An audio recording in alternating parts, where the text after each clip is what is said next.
Hello friends, ओम श्री गणेशाय नमः। ओम नमः शिवाय। आप सभी का स्वागत है आपके अपने यूट्यूब चैनल पर। फ्रेंड्स, आज हम आपको इस वीडियो में बताने जा रहे हैं श्रावण मास महात्म के 12वें अध्याय की कथा के बारे में, जिसको सुनने मात्र से ही प्राप्त होती है अपार धन संपदा और सुख समृद्धि में होती है वृद्धि। फ्रेंड्स, वीडियो शुरू करने से पहले आपसे रिक्वेस्ट है, अगर आप हमारे चैनल पर नए हैं और आपने अभी तक चैनल को सब्सक्राइब नहीं किया है तो प्लीज़ सब्सक्राइब कीजिएगा चैनल को, साथ ही प्रेस कीजिएगा बेल आइकन को, जिससे नए वीडियो से रिलेटेड नोटिफिकेशन आपको तुरंत प्राप्त हो सके। और वीडियो पसंद आने पर वीडियो को लाइक और शेयर जरूर कीजिएगा, ताकि सभी भक्तों को इस वीडियो का लाभ प्राप्त हो सके। और कमेंट बॉक्स में ओम नमः शिवाय जरूर लिखिएगा। श्रावण मास महात्म सभी प्रकार के विघ्नों का नाश करने वाले तथा सारी सृष्टि का पालन करने वाले श्री गणेश जी तथा ज्ञान के दाता देवी श्री सरस्वती जी तथा सब पुराणों के कर्ता श्री व्यास जी तथा श्री गुरुदेव जी के चरण कमलों में नमस्कार करके भगवान की श्रद्धा और भक्ति रस में डूबे हुए श्रावण मास की कथा कहती हूँ। स्वर्ण गौरी व्रत का वर्णन तथा व्रत कथा।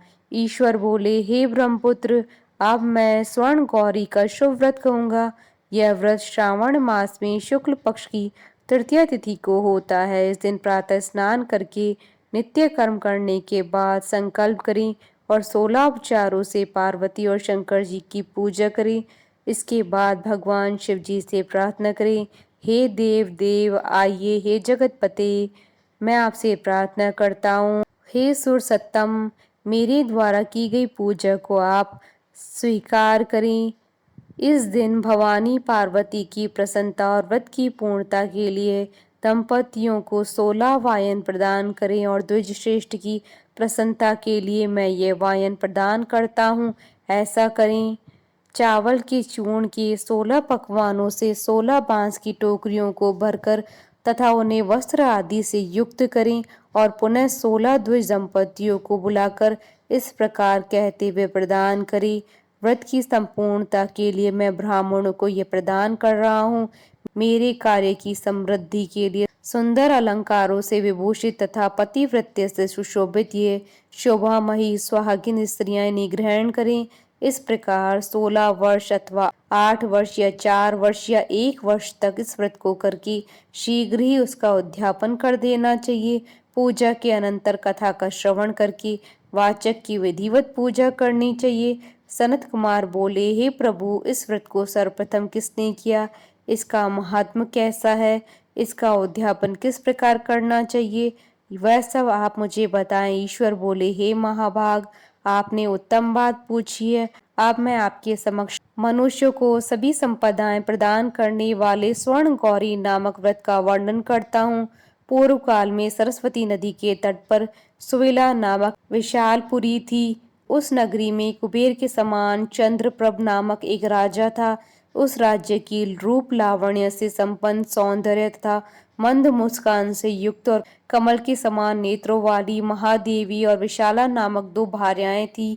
उन दोनों में ज्येष्ठ महादेवी नामक भार्या राजा को अधिक प्रिय थी। आखेट करने में आसक्त मन वाले वे राजा किसी समय वन में गए और सिंहों, शार्दूलों, सूकरों, वन्य भैंसों तथा हाथियों को मारकर प्यास से आकुल होकर उस घोर वन में इधर उधर भ्रमण करते रहे। राजा ने उस वन में चकवा चकवी तथा बतखों से युक्त भ्रमरों तथा पिकों से समन्वित और विकसित मल्लिका, चमेली, कुमुद तथा कमल से सुशोभित अप्सराओं का एक सुंदर सरोवर देखा। उस सरोवर के तट पर आकर उसका जल पीकर राजा ने भक्ति पूर्वक गौरी का पूजन करती हुई अप्सराओं को देखा। तब कमल के समान नेत्रों वाले राजा ने उनसे पूछा, आप लोग ये क्या कर रही हैं? इन पर उन सब ने कहा, हम लोग स्वर्ण गौरी नामक उत्तम व्रत कर रही हैं। यह व्रत मनुष्यों को सभी संपदाएं प्रदान करने वाला है। हे नरश्रेष्ठ, आप भी इस व्रत को कीजिए। राजा बोले, इसका विधान कैसा है? इसका फल क्या है? मुझे यह सब विस्तार से बताएं। तब वे सारी स्त्रियां बताने लगी, हे राजन, यह स्वर्ण गौरी नामक व्रत श्रावण मास की शुक्ल पक्ष की तृतीया को किया जाता है। इस व्रत में भक्ति पूर्वक अत्यंत प्रसन्नता के साथ पार्वती तथा शिव जी की पूजा करनी चाहिए। पुरुष को 16 तारों वाला एक डोरा दाहिने हाथ में बांधना चाहिए। स्त्रियों के लिए बाएं हाथ में या गले में इस डोरे को बांधना चाहिए। यह सब सुनने के बाद संयत चित्त वाले राजा ने भी उस व्रत को संपन्न करके 16 धागों से युक्त डोरे को अपने दाहिने हाथ में बांध लिया। उन्होंने कहा, हे देव देवेश, मैं इस डोरे को बांधता हूँ, आप मेरे ऊपर प्रसन्न हो और मेरा कल्याण करें। इस प्रकार देवी का व्रत करके वे अपने घर आ गए। राजा के हाथ में डोरा देकर ज्येष्ठ रानी महादेवी ने पूछा और सारी बात सुनकर वह राजा के ऊपर अत्यंत कुपित हो उठी। राजा ने कहा, ऐसा मत करो, मत करो। लेकिन रानी ने उस डोरे को तोड़कर बाहर एक सूखे पेड़ के ऊपर फेंक दिया। उस डोरे के स्पर्श मात्र से वह वृक्ष पल्लवों से युक्त हो गया।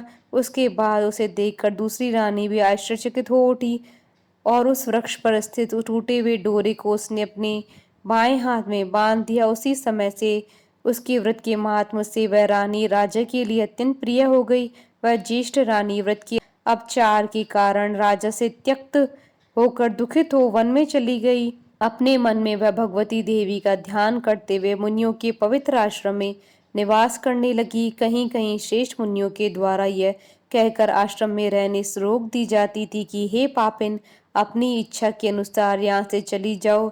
इस प्रकार घोर वन में इधर उधर भ्रमण करती हुई वह अत्यंत खिन्न होकर एक स्थान पर बैठ गई। तब उसके ऊपर कृपा करके देवी उसके समक्ष प्रकट हुई। उन्हें देखकर वह रानी भूमि पर दंडवत प्रणाम करके उनकी स्तुति करने लगी। हे देवी, आपकी जय हो, आपको नमस्कार है। हे भक्तों को वर देने वाली, आपकी जय हो। शंकर के वाम भाग में विराजने वाली, आपकी जय हो। हे मंगल मांगले, आपकी जय हो। तब देवी की भक्ति के द्वारा वरदान प्राप्त करके उन गौरी की अर्चना करके उसने जो व्रत किया उसके प्रभाव से रानी के पति उसे घर ले आए। उसके बाद देवी की कृपा से उसकी सभी कामनाएं पूर्ण हो गई। राजा सभी समृद्धियों से संपन्न होकर दोनों के साथ पूर्ण रूप से राज्य करने लगा। अंत में राजा ने उन दोनों रानियों सहित शिव पद को प्राप्त किया। जो स्वर्ण गौरी के इस उत्तम व्रत को करता है वह मेरा तथा गौरी का अत्यंत प्रिय होता है और विपुल लक्ष्मी प्राप्त करके तथा भूलोक में शत्रु समूह को पराजित कर शिव जी के विशुद्ध लोक को जाता है। हे सनत कुमार, अब आप दयाचित होकर इस व्रत के उद्यापन की विधि सुनिए। चंद्रमा तथा तारा बल से युक्त शुभ तिथि तथा शुभ वार में एक मंडप बनाकर उसके मध्य अष्टकमल दल के ऊपर धान्य रखकर उस पर एक कुंभ स्थापित करके पुनः उसके ऊपर 16 पल प्रमाण का बना हुआ एक तिल पूरे ताम्र में पूर्ण पात्र रखें और उस पर पार्वती शंकर की 2 प्रतिमाएं स्थापित करें। शिव जी की प्रतिमा श्वेत वर्ण के 2 वस्त्रों तथा शुक्ल वर्ण के यज्ञोपवीत से सुशोभित हो। उसके बाद वेदोक्त मंत्रों से विधि पूर्वक उनकी प्रतिष्ठा करे और भली भांति पूजा करके रात्रि में जागरण करे। इसके अनंतर प्रातः काल पूजा करने के बाद होम करें। सर्वप्रथम ग्रह होम करके प्रधान होम करें। हवन के लिए यह मिश्रित तिल घृत से पूर्ण रूप में सशक्त होना चाहिए। 1000 अथवा 100 आहुति डालनी चाहिए। उसके बाद वस्त्र अलंकार तथा गौ के द्वारा आचार्य की पूजा करनी चाहिए और वायन प्रदान करना चाहिए। उसके बाद ब्राह्मणों को भोजन कराना चाहिए। साथ ही 16 दंपतियों को भी भोजन कराना चाहिए। अपने द्रव्य सामर्थ्य के अनुसार उन्हें भूयसी दक्षिणा देनी चाहिए। अंत में हर्षोल्लास से युक्त होकर बंधुजनों के साथ स्वयं भोजन करना चाहिए। इस प्रकार श्री स्कंद पुराण के अंतर्गत ईश्वर सनत कुमार संवाद में श्रावण मास महात्म्य में तृतीया में स्वर्ण गौरी व्रत 12वां अध्याय पूर्ण हुआ। बोलिए भगवान शंकर माता पार्वती जी की जय। हमारे साथ इस वीडियो में अंत तक बने रहने के लिए आपका धन्यवाद। ओम श्री गणेशाय नमः। ओम नमः शिवाय।